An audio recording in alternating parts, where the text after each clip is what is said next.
Welcome to another bonus edition of Upon Further Review.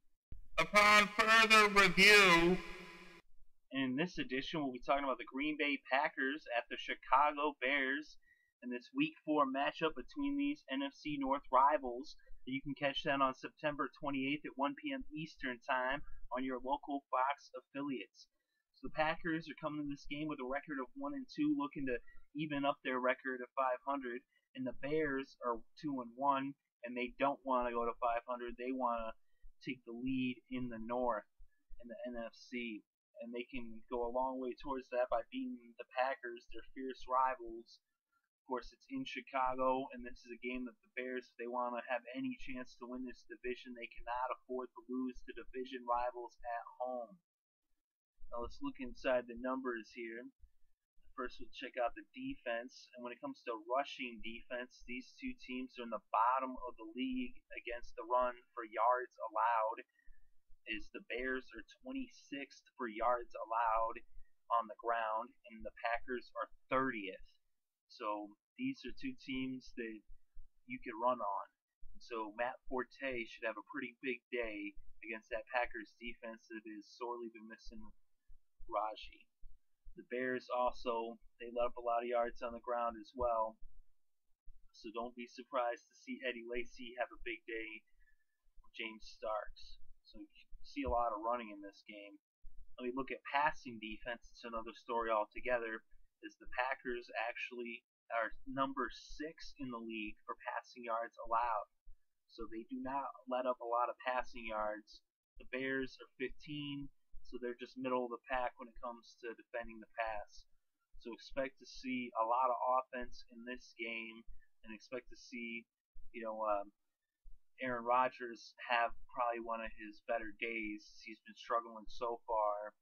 Of course, Cutler, he's going to have his work cut out for him against that Green Bay Packers, secondary. He has been looking pretty decent so far. Overall, the Bears are 14th in the league for passing yards gained, and the Packers are 22nd in the league for passing yards gained.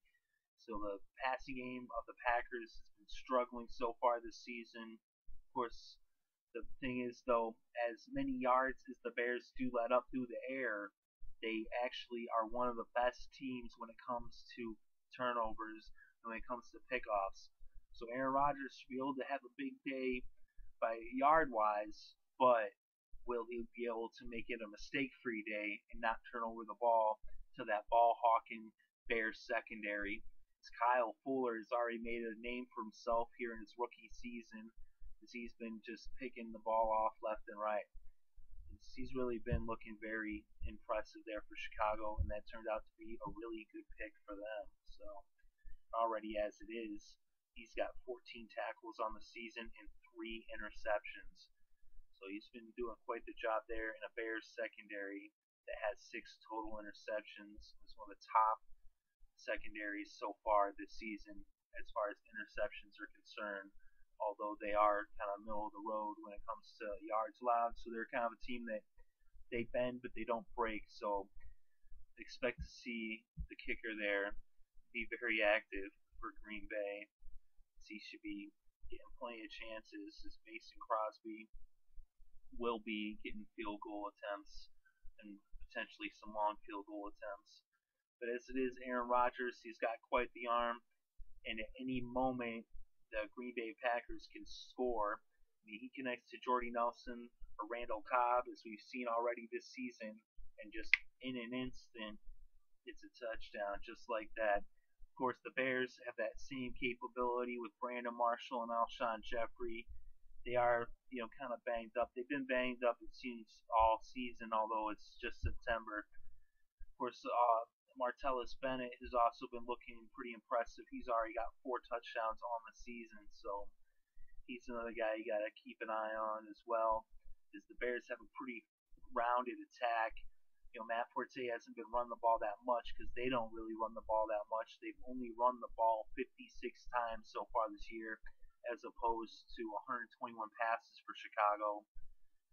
But Forte does get the ball tossed his way, and he actually is the 3rd leading receiver for yards for the Bears. So pretty well-rounded offense to Chicago, pretty well-rounded defense as well. Especially look at the numbers on the ground. The Bears, actually, the numbers on the Bears pick up 14th. They're middle of the road in passing or rushing yards. And no, that's passing yards. And rushing, they're actually struggling. They're last in the league in rushing yards. And the Packers are 26. So neither team runs the ball really much or that well. Of course, that really is more of a matter of the fact that they're so pass heavy.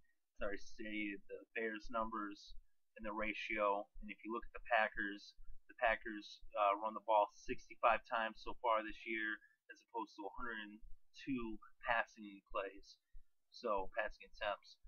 So they are also a team that is very high on the passing game. They have a high octane passing attack. Both these teams do. So expect to see a lot of passing in this game. If that's what you like to see, these are two gunslingers that are more than capable. We see so far, the Bears very easily could have been 3-0. The only game they lost was in Week 1 in overtime to Buffalo. Then they went on the road and won impressive victories in San Francisco and then in New York against the Jets. Now they're coming back home, and I gotta give it to them to win their third game in a row and actually put their record at 3-1, and as they should get their first win at Soldier Field this year thus far. Of course, the Packers, they started off with that very disappointing loss for the Cheeseheads in Seattle, as they just got dominated. They came back the next week. They were down early to the Jets. They made a comeback. They won. They beat the Jets in Lambeau Field. But then they went on the road to Detroit, and they lost a very defensive game where Aaron Rodgers, for the second time this season, was held for less than 200 yards.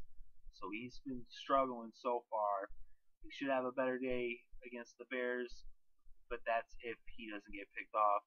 Because, hey, what use is having 300 yards if you throw 2 interceptions? But going on the road here to Chicago, it's just going to be too rough for Green Bay. I think they're going to lose this game. It should be close. Of course, it could end up being close, but then at the end, getting to double digits. But I think it'll end up coming down to final play and being a very exciting game. Definitely one to watch. I know I'll be watching it. I think the Packers should bounce back next week, but in this week they'll lose, to Chicago in Chicago as the Bears get their first victory at home. That's what I think. Let me know what you think in the comments below. Very interested to hear your thoughts. If you enjoyed this video, make sure to hit the like button and subscribe as we bring you more upon further reviews leading up to game time. And we bring you the wedge each and every week, as well as recaps on all the games. So thanks for listening. We greatly appreciate it. And we hope you enjoyed the show. And we hope you enjoy all the football this weekend.